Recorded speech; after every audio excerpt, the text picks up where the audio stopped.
Hello दोस्तों, आज हम देखने वाले हैं जो क्वेश्चन पूछे गए हैं बोर्ड एग्जामिनेशन में उस पर आधारित कुछ क्वेश्चंस हैं। जो हम एक सीरीज लेकर आए हैं ताकि आपको ये क्वेश्चंस हो सके। तो दोस्तों, सबसे पहला क्वेश्चन ये है कि एक हॉलो स्फीयर, कंडक्टिंग स्फीयर है, हॉलो है, is placed in electric field produced by A point charges placed at P. कह रहा है कि एक एक कन, एक पॉइंट है जहां पर चार्ज रखा हुआ है। यहाँ पे एक पॉइंट है जहां पे चार्ज रखा है और इससे कुछ डिस्टेंस पर एक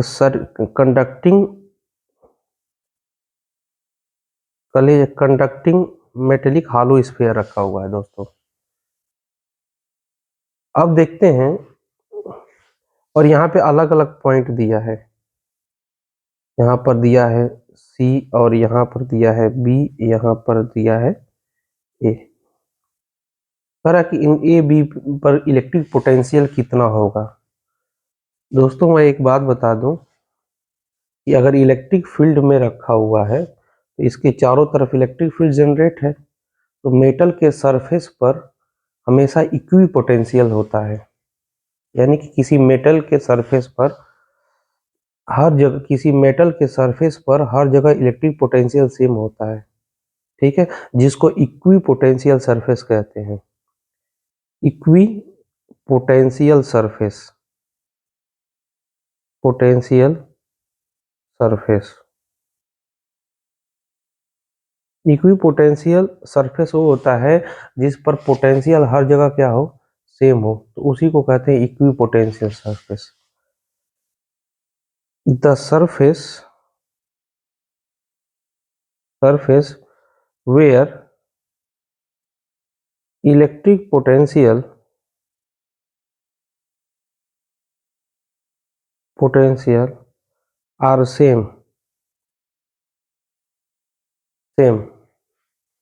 are same is called equipotential surface.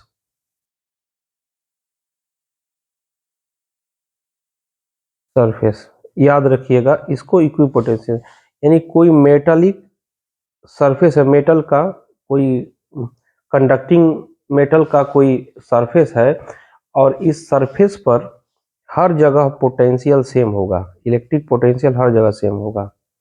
ठीक है, बी सी डी कहीं पर भी, यानी कि हर पॉइंट पर ए पर भी मान लेते हैं कि ए पर वी ए है पोटेंशियल, बी पर वी वी है, सी पर वी सी है और डी पर, तो हर जगह कंडक्टिंग मेटल के सरफेस पर, यानी कि इस कंडक्टिंग स्फीयर है तो उसके सरफेस पर हर जगह पोटेंशियल क्या होगा, सेम होगा। तो potential at A B and C will be same. ठीक है, तो हर जगह सेम होगा दोस्तों। आइए दोस्तों जानने की कोशिश करते हैं दूसरा क्वेश्चन। ये तो समझ में आया आप लोग को, तो इसका मतलब इसमें से जो ऑप्शन डी है वो करेक्ट है। ऑप्शन जो डी है ये करेक्ट है। अब दूसरा नेक्स्ट क्वेश्चन देखते हैं दोस्तों। नेक्स्ट क्वेश्चन है कि एक straight wire carrying a current, ठीक है, एक वायर है जो करंट कैरी कर रहा है, is bent into the semi circular loop of radius 1 centimetre. ठीक है, एज शोन इन बिलो। तो कह रहा है कि magnetic field at the centre of arc is, इसके सेंटर पर जो मैग्नेटिक फील्ड है ऊपर वो इतना है। देखिए, यानी कि अब देखेंगे, अब इसको सॉल्व करते हैं तो न्यूमेरिकली इसको जब सॉल्व करेंगे तो किसी कोई सर्कुलर वायर है और इसमें करंट फ्लो कर रही है आई, तो इसके सेंटर पर मैग्नेटिक फील्ड कितना होगा। तो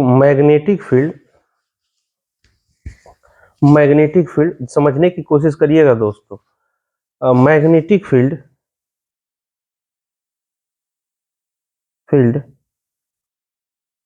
at the center of the circular coil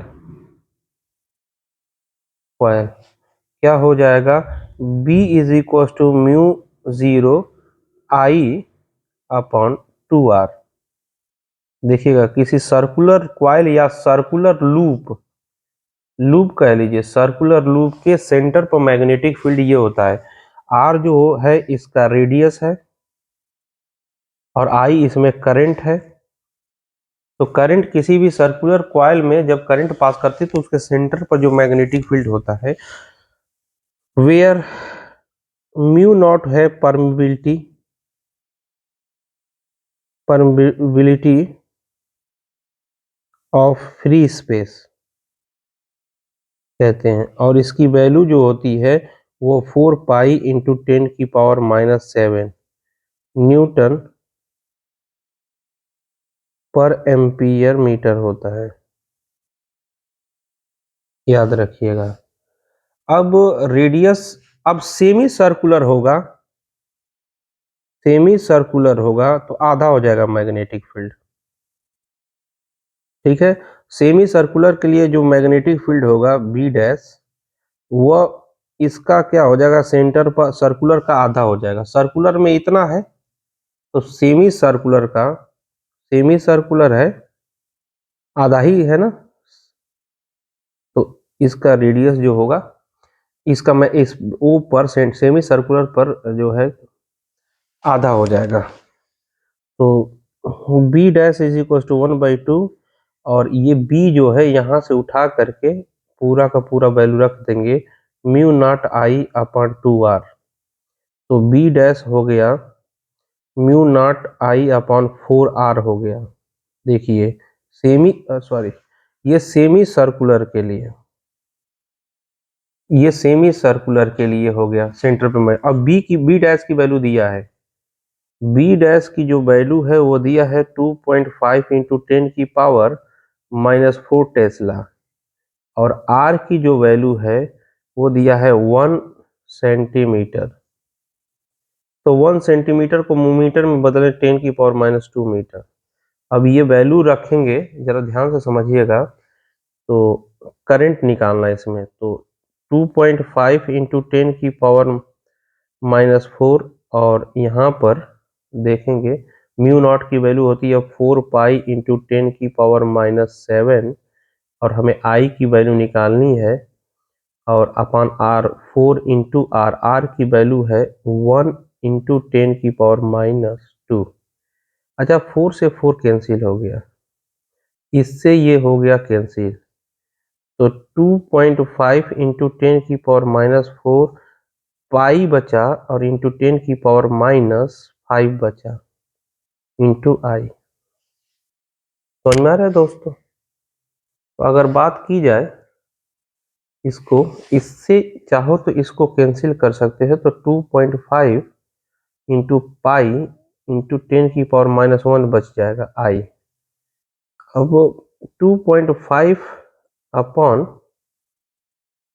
pi into 10 की पावर -1 इंटू आई, तो देखेंगे यानी 25 2.5 इंटू पाई की वैल्यू 3.14 इंटू 10 की पावर -1 इज इक्वल टू आई। ऊपर ले जाएंगे तो 25 बाई इंटू 10 की पावर 10 हो जाएगा 2.5, और 3.14 हो जाएगा करेंट। तो अगर मल्टीप्लाई करें तो 25 हो जाएगा 314 इज इक्वल टू आई। ठीक है दोस्तों, तो करंट की वैल्यू यहाँ से हम निकाल सकते हैं 25 3.14। अब इसे डिवाइड कर सकते हैं, डिवाइड करके देख सकते हैं कितना आ रहा है, लगभग 8.4 एम्पियर के करीब आएगा। 8 पॉइंट समथिंग एम्पियर। ये हो गया आपका करंट। तो दोस्तों ये हमने देखा, क्लियर। तो आइए दोस्तों दूसरा सवाल देखते हैं। नेक्स्ट तीसरा सवाल है, एक न्यूट्रॉन, एक प्रोटॉन और एक इलेक्ट्रॉन और अल्फा पार्टिकल ये मैग्नेटिक फील्ड में इंटर करते हैं इक्वल वेलोसिटी से। कह रहा है a neutron, a proton and electron and alpha particle enters in a region of uniform magnetic field with equal velocity. यानी एक न्यूट्रॉन है, एक प्रोटॉन है, प्रोटॉन है, एक इलेक्ट्रॉन है और एक अल्फा पार्टिकल है। ये चारों सेम इस वेलोसिटी से मैग्नेटिक फील्ड में इंटर करते हैं। The magnetic field is directed to the plane of paper. यानी प्लेन ऑफ पेपर यानी पेपर के ही पैरेलल है magnetic field. Magnetic field plane के ही पैरेलल है।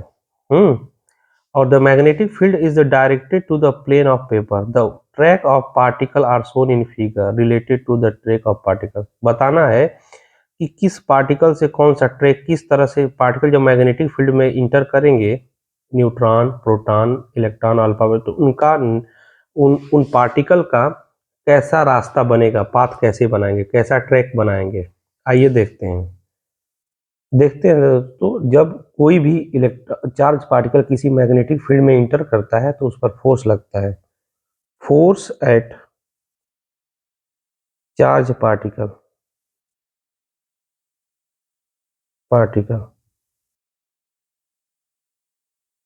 इंटर्स in magnetic field. Magnetic field में इंटर करता है तो उस पर फोर्स लगता है। F is equal to F vector is equal to Q V vector cross B vector. ये होता है मैग्नेटिक फोर्स लगता है उस पर, इतना। अगर बात करें कि Fleming's left hand rule apply करेंगे, Fleming's left hand rule apply कर देंगे। ये है किसी चार्ज पार्टिकल पर लगने वाला फोर्स का डायरेक्शन बता रहा है। ये मैग्नेटिक फील्ड का डायरेक्शन है, तो इस पर चलने का ये डायरेक्शन है। तो अगर ये चार्ज पार्टिकल मैग्नेटिक फील्ड के परपेंडिकुलर इंटर करते हैं तो F is equal to Q V V sine theta. ये फार्मूला आएगा where theta is angle between V vector and B vector. समझने की कोशिश करिएगा। तो फ्लेमिंग के हिसाब से, अच्छा, फॉर न्यूट्रॉन, अगर न्यूट्रॉन इंटर करता है तो न्यूट्रॉन जब इंटर करेगा तो फॉर न्यूट्रॉन पर, ठीक है, न्यूट्रल पार्टिकल है, न्यूट्रॉन इज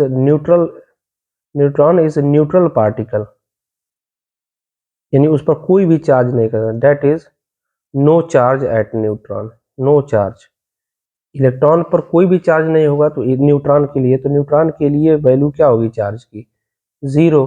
तो जब चार्ज की वैल्यू 0 हो जाएगी तो Q, इस फार्मूले में Q की जगह 0 रखोगे तो 0 into V V sine theta, पूरा का पूरा वैल्यू क्या हो गया, 0 हो गया। इसका मतलब कोई भी न्यूट्रल पार्टिकल जब मैग्नेटिक फील्ड में इंटर करता है तो उस पर कोई भी फोर्स नहीं, no force acting at charge neutron पर कोई भी फोर्स नहीं लगेगा। इसका मतलब कि जब फोर्स नहीं लगेगा तो वो सीधे एक स्ट्रेट डायरेक्शन में चलेगा, ठीक है। यानी hence path of the neutron will be straight line,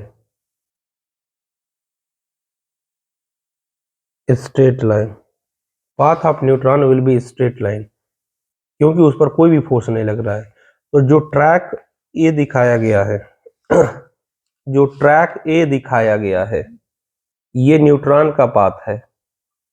आइए देखते हैं कोई चार्ज पार्टिकल किसी मैग्नेटिक फील्ड में इंटर करती है तो तो चार्ज पार्टिकल मैग्नेटिक फील्ड के इंटर चार्ज पार्टिकल और मैग्नेटिक फील्ड में मैग्नेटिक फील्ड के परपेंडिकुलर इंटर करेगी, तो थीटा इज इक्वल टू 90 ले लेंगे, तो F is equal to Q V V sine 90 इतना। तो कोई भी चार्ज पार्टिकल जब मैग्नेटिक फील्ड में इंटर करती है और मैग्नेटिक फील्ड के परपेंडिकुलर इंटर करती है, तो वो सर्कुलर पाथ पर मूव करने लगती है।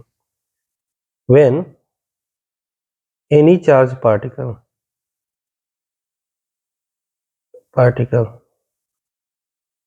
enters in uniform magnetic field, uniform enters perpendicular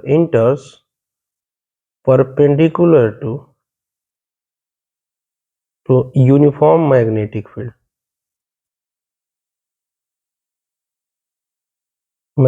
field, its path or track becomes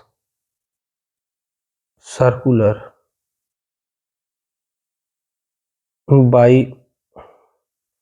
Fleming's left hand rule. ठीक है, लेफ्ट हैंड रूल ये बताता है फ्लेमिंग्स, यही फ्लेमिंग्स लेफ्ट हैंड रूल है कि अगर मैग्नेटिक फील्ड का direction parallel to the plane of paper है और इलेक्ट्रॉन इसके perpendicular to plane of paper motion कर रहा है, तो मैग्नेटिक फील्ड के क्या हो गया, यानी मैग्नेटिक फील्ड का डायरेक्शन ये हो गया और इलेक्ट्रॉन का जो डायरेक्शन है वेलोसिटी का ये है, तो इसका फोर्स ऊपर की तरफ लगेगा in the direction of thumb. ठीक है, जिसकी वजह से इसका पाथ जो होगा वह सर्कुलर बन जाएगा। इंटर कर रहा है, फोर्स ऊपर लग रहा है, तो इसका पाथ ऐसे बन जाएगा। तो मैग्नेटिक फील्ड में किसी भी चार्ज पार्टिकल का जो पाथ होता है वो सर्कुलर हो जाएगा तब जब वो उस पर वो मैग्नेटिक फील्ड के परपेंडिकुलर इंटर करेगा। तो इस तरह से हम दिखा सकते हैं कि दो मैग्नेटिक फील्ड हैं। ठीक है, तो ये मैग्नेटिक फील्ड है जो प्रश्न में दिया गया है, और एक ये है, इसका मतलब न्यूट्रॉन का ए हो गया क्योंकि उस पर कोई भी फोर्स नहीं लगेगा, और जो ऐसे सर्कुलर बन रहा है पाथ 1b, वो पाथ जो है ट्रैक किसका है, इलेक्ट्रॉन का है या चार्ज पार्टिकल का है। तो यहाँ पे दिखा सकते हैं track A is path of neutron. कोई चार्ज नहीं है तो उस पर कोई फोर्स नहीं लगेगा, तो वो सीधे जाएगा, because neutron does not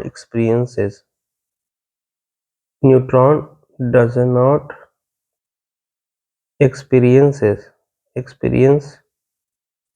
any force in uniform magnetic field,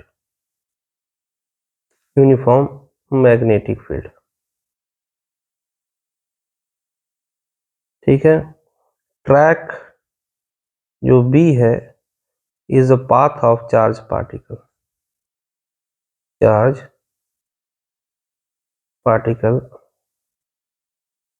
electron, proton and alpha particle. याद रखिएगा, ये सब चीजें हैं, ये क्वेश्चंस हैं, इस पर हमने देखा 3 क्वेश्चन न्यूमेरिकल जो एनसीईआरटी से भी थे, हमने देखा। Thank you.